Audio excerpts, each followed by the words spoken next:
জীবনে ভালো থাকতে চাইলে ৬টি কথা মেনে চলুন। ১.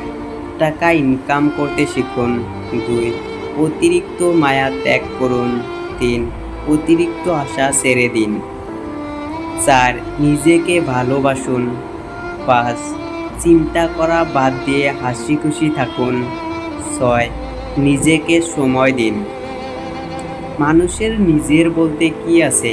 জন্ম অন্যজনের দান, নাম অন্যজনের দান, শিক্ষা অন্যজনের দান, রোজগার অন্যজনের পয়সা, শেষ যাত্রা অন্য কেউ নিয়ে যাবে।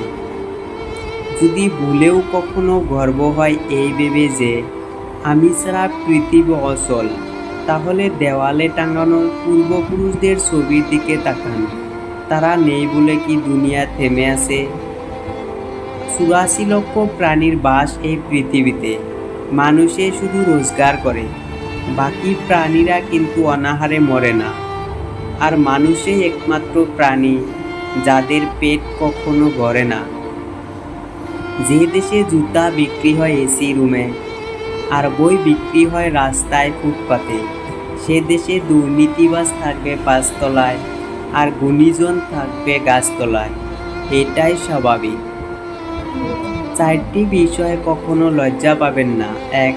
পুরানো পোশাক। ২. সাধারণ জীবনযাপন। ৩. বৃদ্ধ বাবা মা। ৪. দরিদ্র বন্ধু।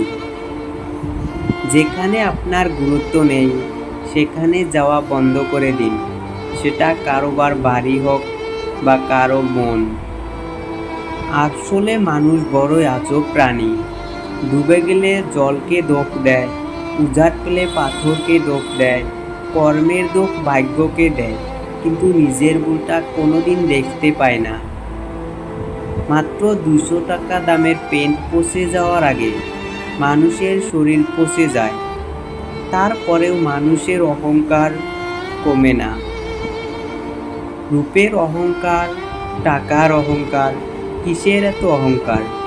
অহংকার করা শ্রেষ্ঠাকে মানায়, সৃষ্টিকে নয়। কিছু মানুষকে ৯৯ দিন উপকার করতে পারলেও যদি একদিন উপকার না করতে পারেন, তাহলে সে ওই একদিনই মনে রাখবে, আগের ৯৯ দিন সে ভুলে যাবে। পুত্রকে চেনা যায় বিবাহের পর, কন্যাকে চেনা যায় যৌবনে, স্বামীকে চেনা যায় স্ত্রীর অসুস্থতায়, স্ত্রীকে চেনা যায় স্বামীর দারিদ্রতায়, বন্ধুর পরিচয় বিপদে, ভাইয়ের পরিচয় লড়াইয়ে, আর সন্তানের পরিচয় বার্ধক্যে।